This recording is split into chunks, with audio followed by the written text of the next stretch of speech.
기도드리겠습니다. 살아계신 아버지 하나님 참으로 감사합니다. 우리에게 지혜와 지식의 은사를 주셔서 이 중간사를 이해할 수 있도록 도우시는 애를 감사합니다. 오늘도 친히 말씀 증가하시고 저희들 듣게 하옵소서. 거룩하신 예수 그리스도 이름으로 기도드립니다. 아멘. 신약과 구약 중간에 무슨 일이 제10부 유대교 종교적 분파들에 대해서 지금 살펴보고 있습니다. 두 번째 시간으로 서기관 집단을 보도록 하겠습니다. 자, 이 시기에 기원이 에스라서에 나타나요. 서기관들이. 말할 것 없이 서기관들은 기록한 사람들이 되겠는데, 자, 마카비 혁명을 주도했던 사람들이 있었습니다. 바로 그 하스모니안 왕 마카비 형제들과 혁명을 주도했던 사람들 중에 경건한 사람 하시딤이 있어요. 하시딤 중심에 서기관들이 있었어요. 그래서 서기관은 특별한 집단이라기보다는 서기관은 바리새파에도 있었고 사두개파에도 있었다는 사실을, 그리고 에세네파에도 서기관들이 있어서 문서로 기록하는 일을 담당을 했던 것 같습니다. 자, 이들은 토라와 세대를 거치면서 구전으로 전승된 장로들의 전통에 아주 충실했습니다. 그 장로들의 전통이 613가지가 있습니다.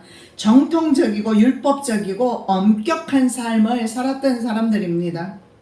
특히 유대 전통을 파괴하려는 셀루쿠스 왕조, 북쪽 왕조가 되겠습니다. 안티오코스 4세 에피파네스입니다. 안티오코스 에피파네스 4세 북정에 죽음을 두려워하지 않고 강력히 대항했던 사람들 가운데 하시딤이 있고, 하시딤이 사람들 가운데 주류를 일으킨 사람들이 바로 서기관 집단임을 알 수가 있습니다.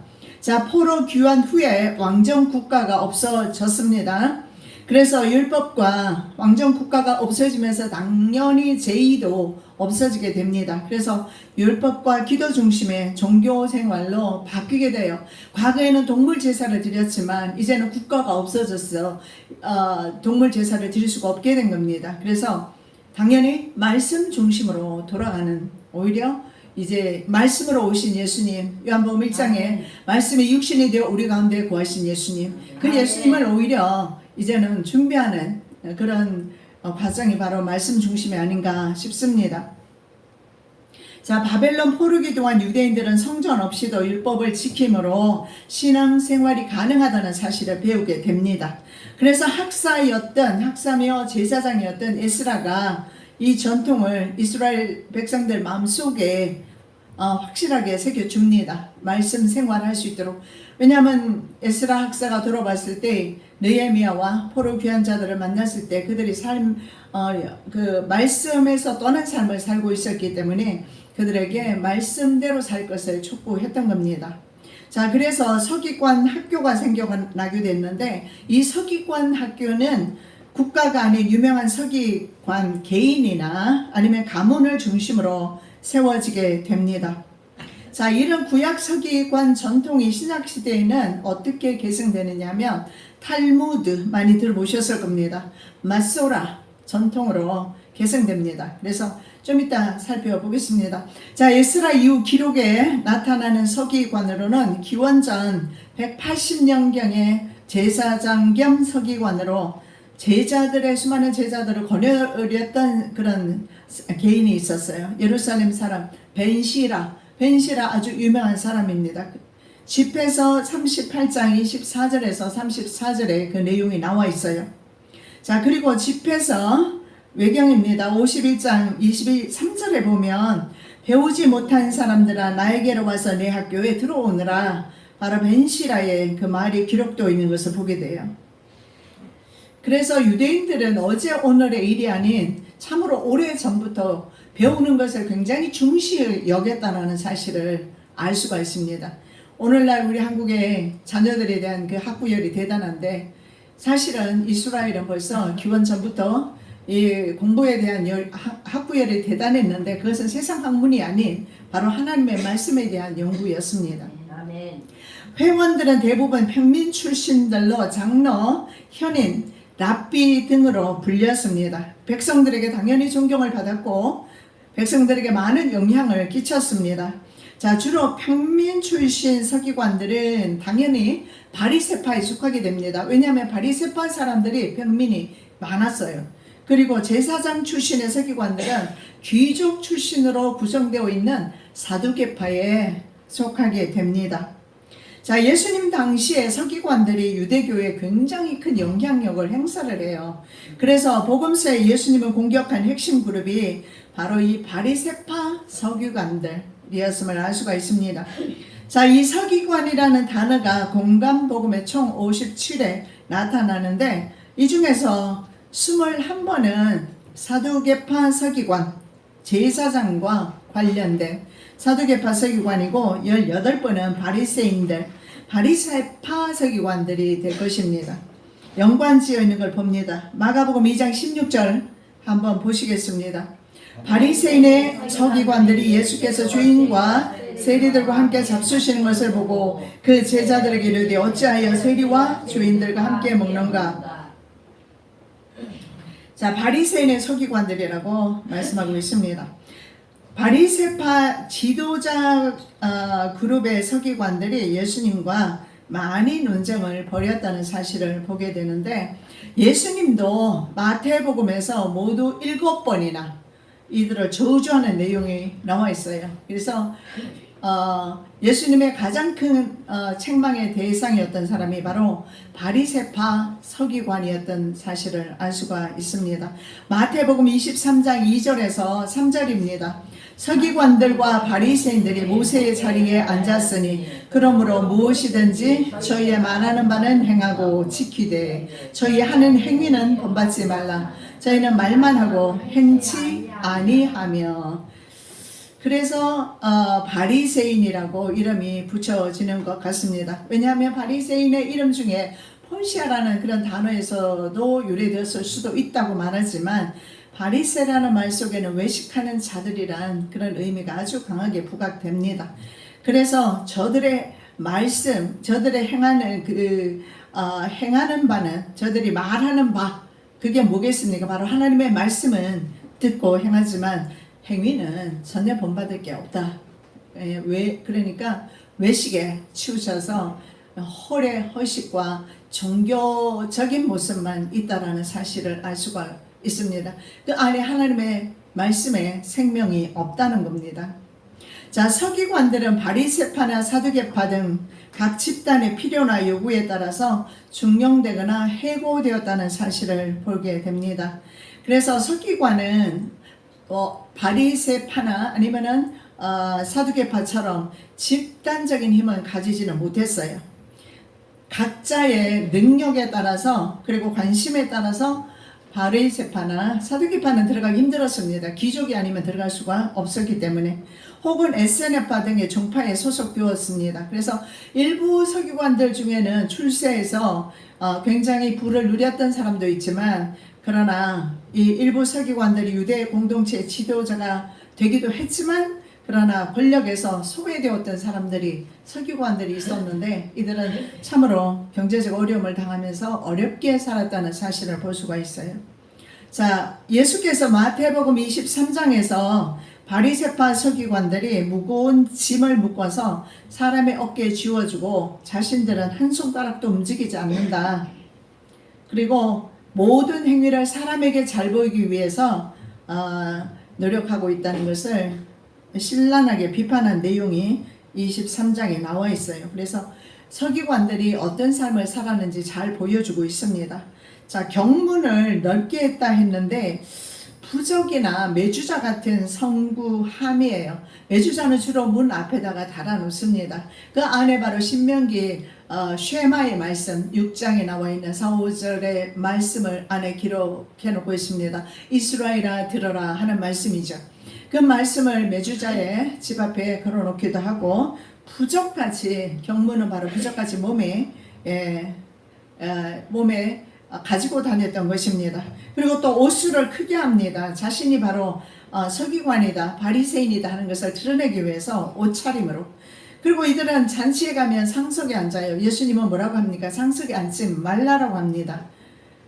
나중에 그보다 더 높은 사람이 왔을 때는 상속에서 밀려나기 때문에 차라리 말석에 앉았다가 주인이 상속으로 오라 하는 것이 더 아름다운 모습이기 때문에 그렇습니다. 회당에서도 상주하지 않습니다. 시장에서 백성들에게 문안받는 것을 좋아하고 랍비라 불리는 것을 좋아합니다. 그래서 바리새인들은 천국문을 사람들 앞에서 닫고 자신도 들어가지 않고 들어가려는 사람도 막는 사람이라고 그렇게 말해요. 그래서 예수님은 이렇게 말씀합니다. 랍비라 칭함을 받지 마라. 아비라, 지도자라 칭함 받지 말라.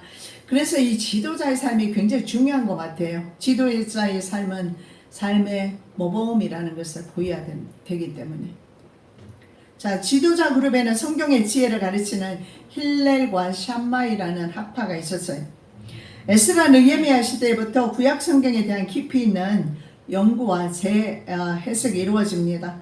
제가 자주 말씀드리지만 이런 성경 연구는 바로 포로 귀환 자들과 함께 에스라하고 느헤미야가 힘썼던 부분입니다. 그래서 거의 포로 귀환이 538년경에 이루어졌다면 적어도 지금으로부터 2600년 전부터 이 말씀 교육이 시작되었다는 사실을 알 수가 있어요. 왜냐하면 그전에는 이 말씀은 주로 제사장의 전유물이었습니다.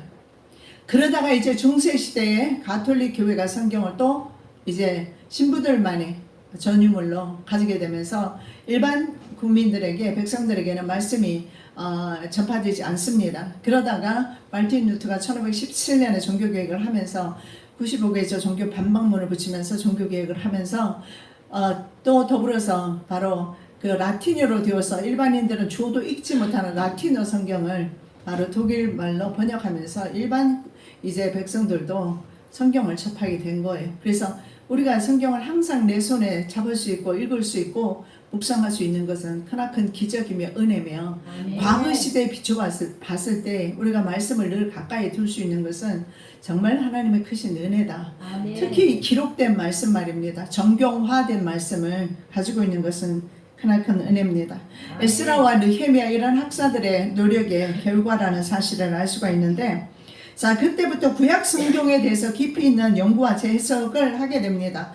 그래서 미드라시 성서학이 발달돼요. 미드라시 성서학은 그 의미가 뭐냐면 해설이라는 의미가 돼요. 왜냐하면 성경 연구가 활발하게 이루어지면서 그 성경 연구를 미드라시라고 해요. 미드라시 성서학. 뭐 예를 들어서 조직신학이라든가 뭐 우리 신론이라든가 아니면 뭐 그리스도론, 교회론 이런 것들을 따로 나눠서 배우는 것처럼 바로 이제 성서를 해설하고 해석하는 부분, 그 부분에 대한 연구가 이루어졌는데 그 연구 이름이 미드라시 성서학입니다. 자, 기원전 200년경에는 미드라시 해석학이 이제 미시나 성서학으로 바뀌어요. 그게 뭐냐면 미시나는 반복이라는 뜻이에요.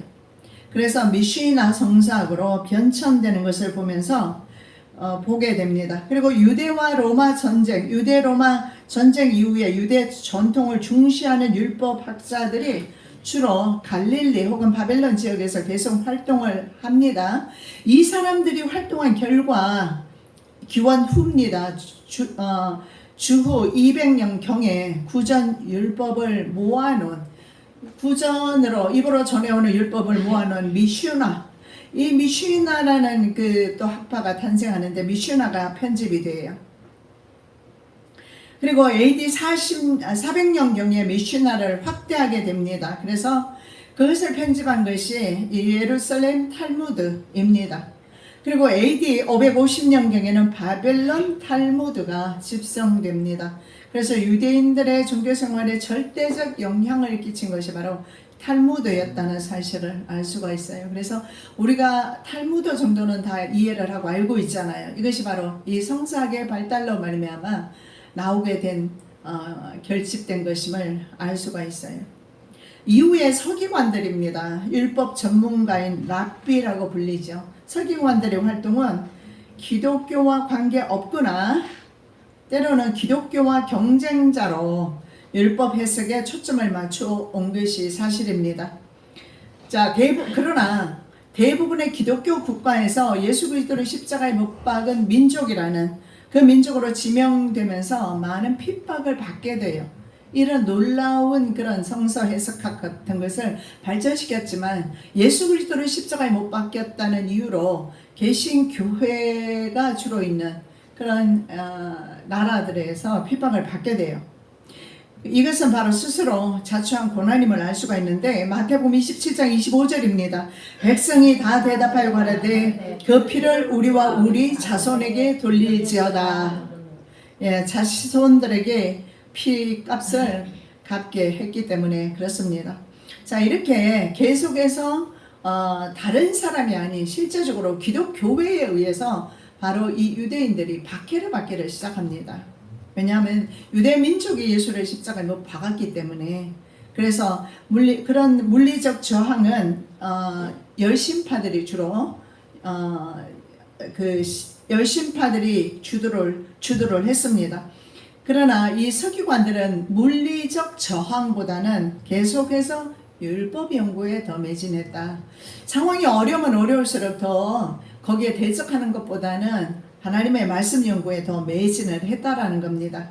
그래서 율법 연구가 유대인 종교 생활의 중심이 되면서 서기관 전통이 미슈나 탈무드 시대를 거쳐서 어떻게 개정되었는지 알 수 있는 증거들은 거의 소실되어 있어요.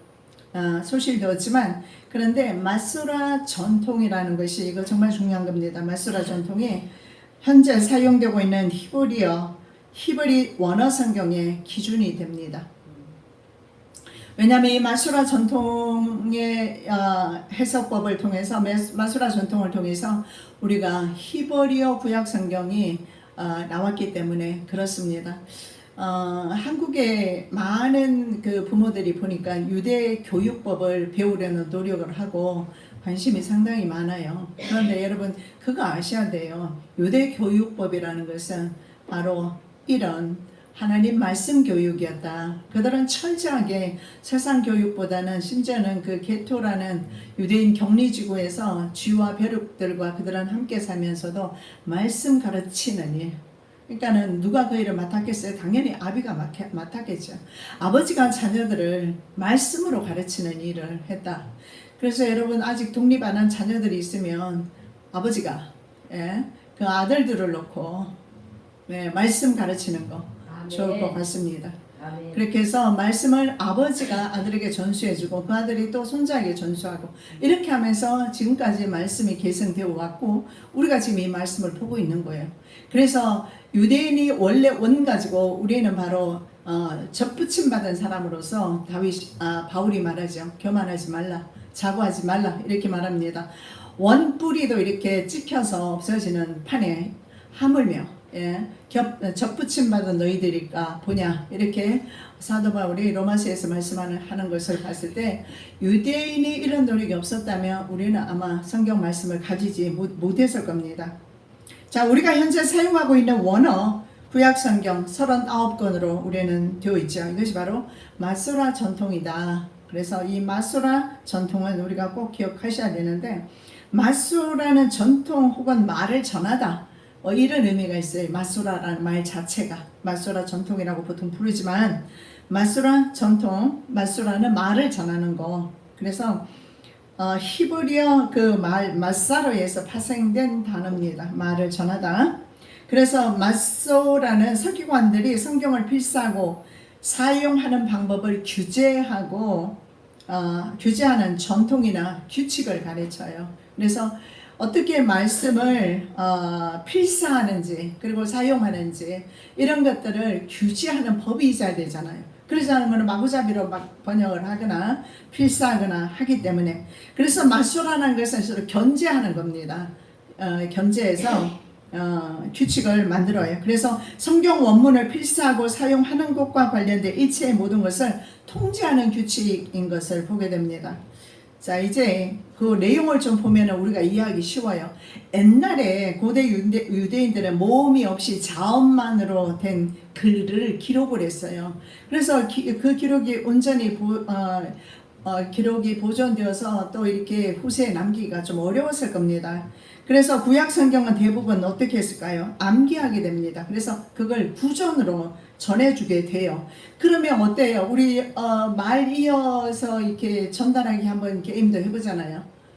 그러면은 끝에 갔을 때는 어떻게 돼요? 말이 완전히 다른 말이 나오잖아요. 구전이라는 것을 믿을 것이 못 돼요. 그래서 계속해서 시간이 흐르면서 히브리어는 사어가 되어버립니다. 죽어요. 아람어가 통용어가 되면서 예수님 시대에도 아람어를 사용했고 엘리사 시대에도 아람어를 사용했다는 사실을 볼 수가 있어요. 그 결과 유대인들이 회당에서 사실은 히브리어로 된 말씀을 읽어야 되는데 예언서나 율법서를 아람어로 읽거나 히브리어로는 낭독할 수가 없게 됩니다. 그래서 회당에서 이 통역하는 사람이 나타날 정도가 된 것입니다. 자, 그러다가 7세기부터 자음만 있던 히브리어에 모음을 달기 시작해요. 그래서 그 작업을 주도했던 유대인 학자들을 마소라 학파라고 합니다. 그래서 성경을 필사하고 전달하는 과정에서 모든 규제 이런 것들을 하는 것이 마소라라고 했습니다. 그래서 그 학자들을 마소라 학파라고 했는데, 자, 그들에 의해서 이제 모음이 붙여지게 됩니다. 모음이 붙여진 히브리어 성경을 그래서 마소라 사본이라고 그래요. 규제도 하면서 거기에 이제 또 모음을 붙여서 그래서 그 성경이 계속 이제 유전될 수 있도록, 그래서 마소라 전통은 자음으로 이루어진 성경 원문에 붙여진 모든 요소들을 의미한다, 이렇게 보시면 돼요. 자, 자음으로 된 이전 성경은 시간이 지나면서 발음이 달라지고 의미도 다른 단어로 바뀌었기 때문에 그렇습니다. 자, 율법 해석이 랍비 유대교의 핵심입니다. 랍비라는 것이 바로 말씀을 가르치는 사람이거든요. 그래서 유대교는 랍비로 규정되는 그런 민족입니다. 그런 민족인데 율법 해석은 정말 랍비 유대교의 핵심으로서 성경 원문이 1.1획조차 충실히 보존되어야 된다는 사실을 알 수가 있는데, 우리 한글이랑 좀 다른 것이 모양은 좀 비슷한 부분이 많이 있는데 그 히브리어를 보면 점이 많아요. 그래서 성경에 1.1획도 잘못 찍어버리면 다른 말로 바뀌어진다는 사실을 알 수가 있어요. 그래서 굉장히 이것을 신경을 쓸 수밖에 없고 1.1획이라도 틀리지 않도록 보존하기 위해서 굉장히 마소라 학파 학자들이 노력을 많이 했어요. 자, 문제는 모세나 솔로몬 같은 성경 원저자가 기록한 원고 자체가 현재 존재하는 것은 아닙니다. 그동안에 성경 원문은 오랫동안 어떤 목적도 없이 필사를 통해서 전해져 내려왔고, 그리고 방치되면서 수많은 종류의 버전이 생겨납니다. 다른 버전들이 생겨나게 되는 거죠. 번역상의 문제도 오류도 생겨나면서 성경 권위가 손상을 입게 돼요. 자, 이 시기에 구약의 외경을 구성하는 15개의 종교적 문서들도 막 생겨나기 시작해요. 외경도 생기고 이 가짜 성경인 위경도 생겨요. 그래서 AD 1546년 로마 가톨릭이 주최한 트렌트 종교회의가 있습니다.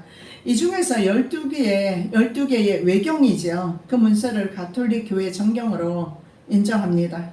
그래서 이 12개의 문서가 같이 가톨릭 교회 성경 안에 들어가게 되는데, 보면 뭐 신화 같은 그런 내용들이 사실 좀 많이 들어있어요. 근데 우리 개신교에서는 구약 성경 39권, 신약 성경 27권 해서 66권 외에는 인정하지 않습니다. 그러나 외경도 무시할 수 없는 것은, 외경은요 신구약 중간계에 대해서 굉장히 귀중한 사료들을, 역사적 정보들을 제공해 주기 때문에 아주 중요하게 여겨지고 있어요. 자, 위경, 허위로 된 위경도 있다고 했습니다. 이것은 구약과 신약 사이에 틈을 메우기 위해서 사람들이 시도해서 발생한 것입니다. 그래서 이것은 위경 자체는 어느 누구에게도 문서로 인정받지를 못해요. 자, 그러면 마소라 전통의 목적이 있습니다. 마소라 전통의 목적은 원문을 잘 보존하는 것입니다. 더 이상 더하거나 빼거나 해서는 안 된다라는 거예요. 그래서 바리새인들은 율법에다가 울타리까지 쳤지 않습니까? 이렇게 해서는 안 된다라는 거죠. 천지는 없어지겠으나 내 말은 없어지지 아니하리라. 누가복음 21장 말씀입니다. 이 하나님의 은혜 가운데 사람들을 통해서 하나님의 말씀이 보호되고 있다는 사실을 알 수가 있습니다. 자, 이 마수라 전통은 단순히 문법이나 교정은 말할 것도 없이 단어 발생의 빈도나 단어의 의미 그리고 철자에 대한 논의에 이르기까지 본문의 보존을 위해서 엄청난 노력을 기울였습니다. 정확한 모음과 액센트가 보존되어야 본문도 정확하게 보존할 수 있어서 정확한 발음도 보존해야 될 필요가 있었습니다. 그래서 본문 여백에 기록된 참고 설명 아니면 본문 위나 아래에 붙여진 액센트나 모음 기호 등이 포함됩니다. 뭐 시편에 보면 셀라 뭐 이런 것도 막 나오잖아요. 마수라 전통은 바로 이런 오류를 막기 위해서 개발되었다는 사실을 알 수가 있습니다.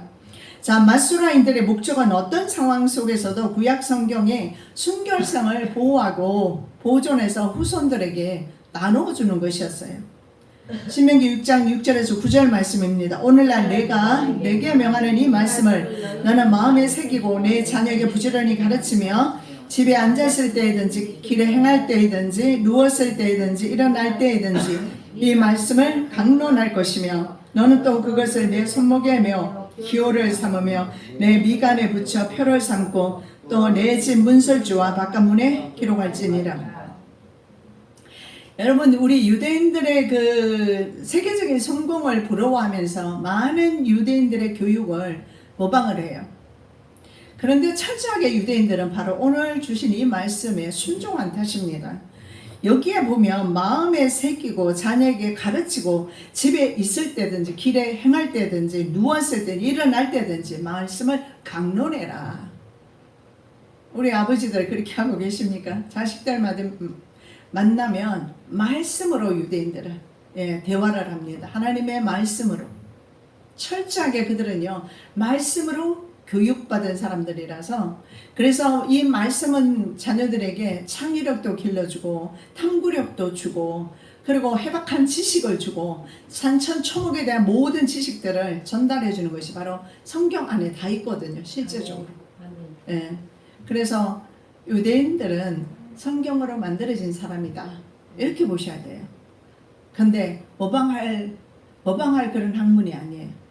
성경 속에서 언제나 그래서 이들은 언제나 성경 말씀으로 살았던 사람.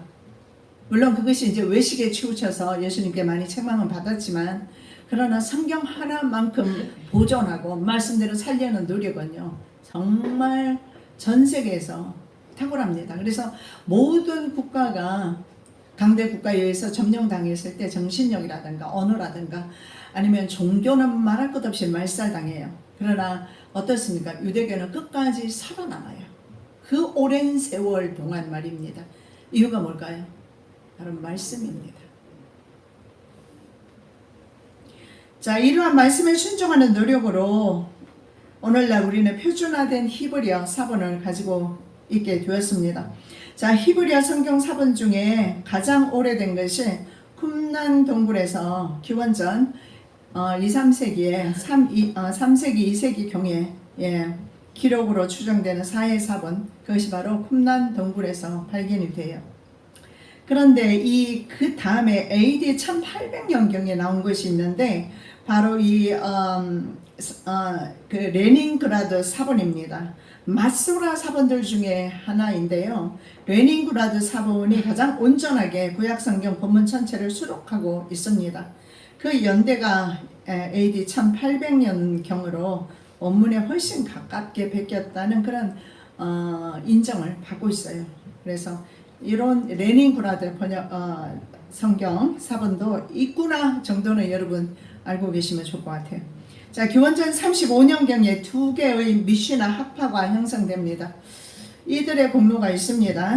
기원전 35년경으로 다시 돌아갑니다. 개방적이고 진취적이며 대중적인 힐렐 스쿨이 있어요.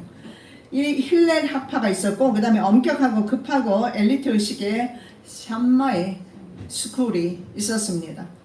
그래서 아마 출신 자들도 아마 그 신분이 틀렸을 겁니다. 바벨론 출신 힐렐 학파 창시자 말할 것도 없이 힐렐이겠죠. 힐렐은 날품팔이 가난한 삶을 살았어요. 바울의 스승이었던 가말리엘은 바로 힐렐의 친손자입니다. 자, 힐렐은 디아스포라 출신 유대인으로서 성전 제의 없이도 존재 가능한 새로운 종교, 유대교 종교 운동을 바리새파 안에 세우는 역할을 바로 힐렐 학교를 통해서 하게 됩니다. 자, 힐렐 학파의 특성이요, 산헤드린에서 사도들을 옹호한 그 힐렐의 손자인 가말리엘 연설문에 잘 나타나 있어요. 사도행전 5장 38절에서 39절입니다. 이제 내가 너희에게 말하노니 이 사람들을 상관 말고 버려두라. 이 사상과 이 소행이 사람에게로서 났으면 무너질 것이요, 만일 하나님께로서 났으면 너희가 저희를 무너뜨릴 수 없겠고 도리어 하나님을 대적하는 자가 될까 하노라 하니. 신흥 종교입니다. 이 기독교, 바로 바울에 대한 말을 하는 거예요. 바울이 만일에 하나님께로 난 사람이라면 하나님을 대적하는 것이다. 그래서 상당히 객관적인 입장에서 이방인들조차도 대하고 있고, 그리고 다른 자기들 유대교가 아닌 기독교에 대한 태도가 좀 훨씬 이렇게 플렉시블하다는 사실을 알 수가 있어요. 샴마의 학파보다 진보적인 집단입니다. 그래서 이방인에 대해서 관대한 입장을 취하고 율법도 좀 유연하게 해석하게 됩니다. 그래서 율법의 제의적 기능보다 율법을 지켜 행하는 삶을 굉장히 중요하게 생각을 했어요. 그래서 이 힐렐 학파가 끝까지 살아남게 됩니다. 힐렐 학파, 샴마이 학파는요, 서로 완전 반대되는 성경 해석을 통해서 오랫동안 서로 경쟁적이었어요. 그런데 힐렐 학파는 다수의 회당 중심으로 모였어요. 그래서 서민과 약자들의 지지를 당연히 받게 되죠. 회당에서 모이면서. 샴마이 학파는 성전을 차지하게 돼요. 그러면서 소수 엘리트, 예를 들어서 바리새파, 서기관들 이런 사람들의 지지를 받았을 겁니다. 자, 사도 바울도 마찬가지고요. 스데반 집사도 스승이 가말리엘입니다. 그런데 사도 바울과 스데반 집사는 개종했다는 사실을 알 수가 있죠. 자, 가말리엘은 바로 힐렐의 친손자라고 했습니다. 힐렐의 아들이 누구냐? 힐렐의 아들이 시몬입니다. 그래서 힐렐 아들부터 시작해서 다 개종이 되지 않은가 싶은데, 힐렐의 아들 시몬이 바로 아기 예수를 품에 안은 사람이에요. 시몬이 바로 가말리엘 아버지가 되는 사람인데, 누가복음 2장 25절 이하에 보면 시몬에 대해서 나오는데, 시몬은 의롭고 경건한 사람이었고 성령의 사람으로서 이스라엘의 위로를 기다렸다. 이스라엘의 위로는 말할 것 없이 메시아입니다. 기다렸다가 메시아를 품에 안은, 아기 예수님을 품에 안았던 사람이 시몬인데 힐렐의 아들이었어요. 자, 가나안 출신입니다. 샴마이 학파 창시자 샴마이는 율법 해석이 아주 엄격했어요. 그래서 율법이 무엇인지 내가 한 발로 서 있는 동안 설명할 수 있으면 유대교로 개종하겠다는 한 이방인의 말을 듣습니다. 내가 한 발로 이렇게 서 있을 테니까 서 있는 동안에 유대교가 뭔지 설명을 좀 해주라고 그런 거예요. 한 발로 서 있기가 한참 오래, 그러니까는 단도직입적으로 말하는 거예요. 유대교가 뭐냐는 거예요. 나한테 제대로 가르쳐주면 내가 개종하겠다 이렇게 말하는 이방인에게 샴마이는 이렇게 말해요. 수많은 율법은 각각 그대로 지켜야 하는 것이다. 말하는 것이 아니라는 거죠. 짧게 요약하는 것은 율법을 훼손하는 것이다. 단칼에 요청을 거절해버렸어요. 한 발로 서거나 말거나. 예. 자, 서기관들이 주도하는 산헤드린을 샴마이 학파가 먼저 주도권을 장악하게 돼요. 그런데 AD 70년 예루살렘 성전이 파괴되면서 산헤드린과 모든 유대교 종파가 사라져요. 그러면서 그 이후에는 바로 힐렐 학파가 주도권을 잡게 됩니다. 성전 파괴 이후에 바리새파나 서기관도 사라지면서 랍비라는 이름으로 대체되어서 랍비 유대교가 시작되는데, 이 랍비 유대교는 바로 힐렐 학파에서 주도하는 학교가 유대교가 돼요.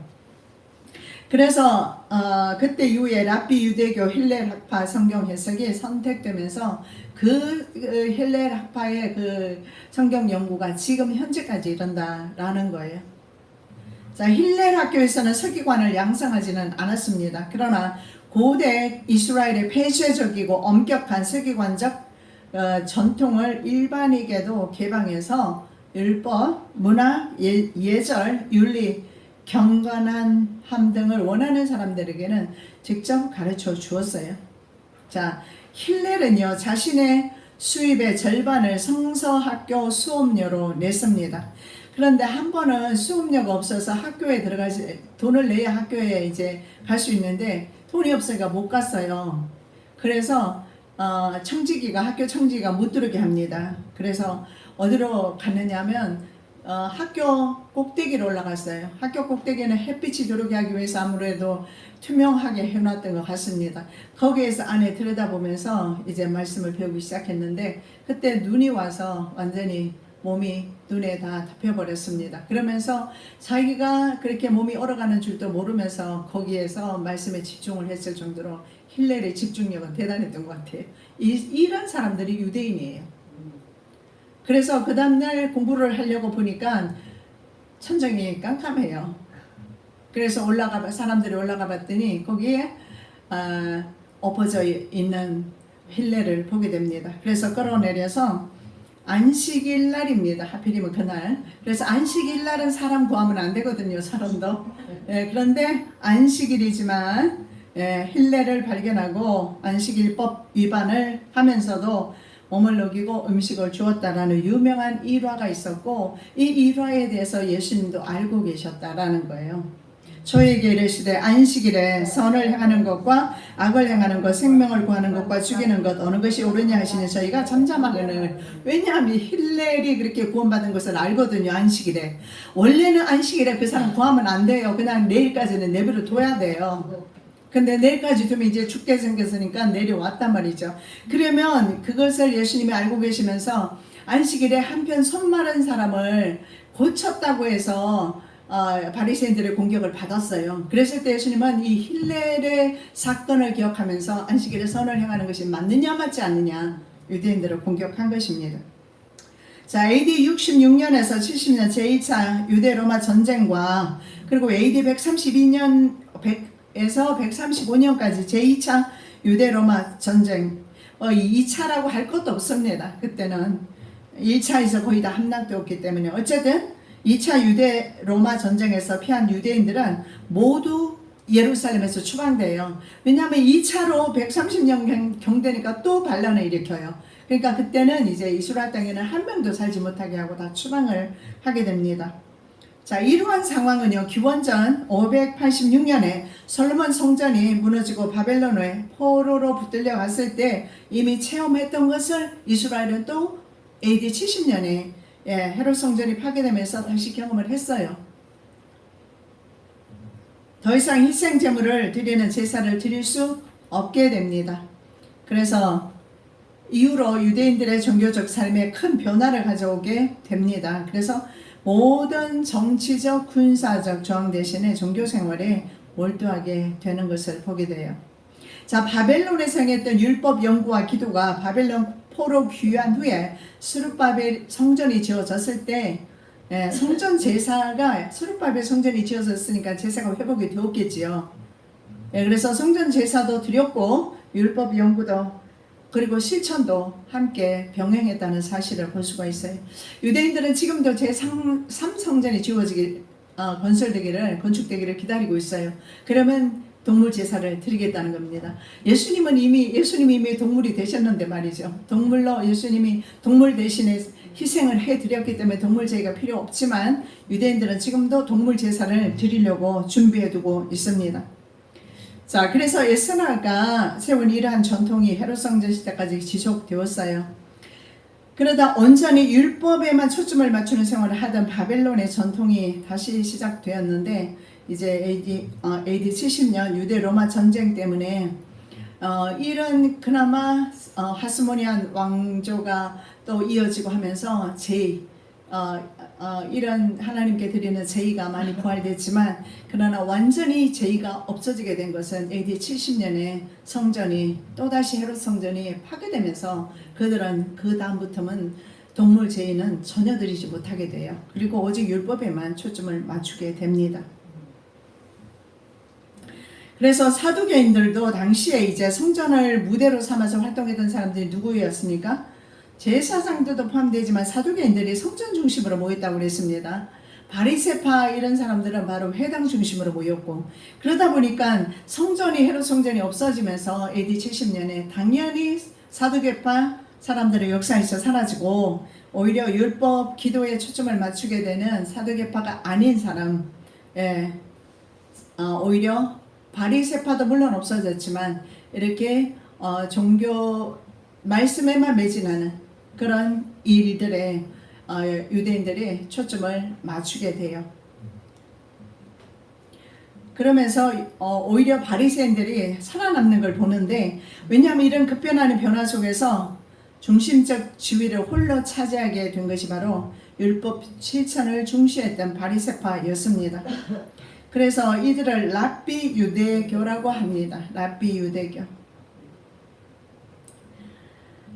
그들이 바로 랍비 유대교의 조상으로서 사회적 신분, 유대교를 보는 입장 등에서 그들은 다양한 배경을 가지고 있어요. 그러나 종교생활의 핵심인 율법을 독점함으로써 향후 이스라엘 공동체의 정신적 지도자로서 그 위치를 공고히 다지게 됩니다.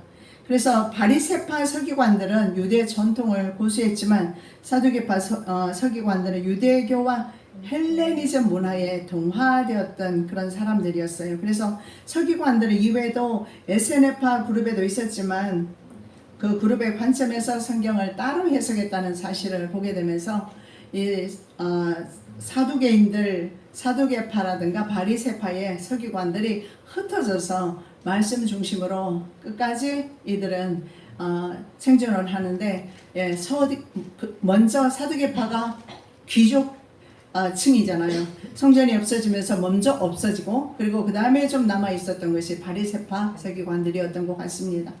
그러면서 이들은 계속해서 또 이 힐렐 학파라든가 이런 학파에 의해서 계속 존속되어서 그들의 그 연구가 지금까지 지속되고 오고 있다. 그러면서 성경이 나중에 어떻게 돼요? 알렉산드리아에서 그 말씀이 나오잖아요. 70인역 번역본이 나오게 되고, 이렇게 해서 계속 말씀으로 계속해서 번역이 되고 역본들이 나오면서 오늘 우리들에게까지 내려온 겁니다.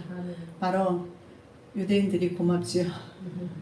기도드리겠습니다. 살아계신 아버지 하나님, 참으로 감사합니다. 오늘도 우리가 두서없지만 이렇게 아버지 하나님, 하나님이 주신 귀한 말씀을 저희들 함께 했습니다.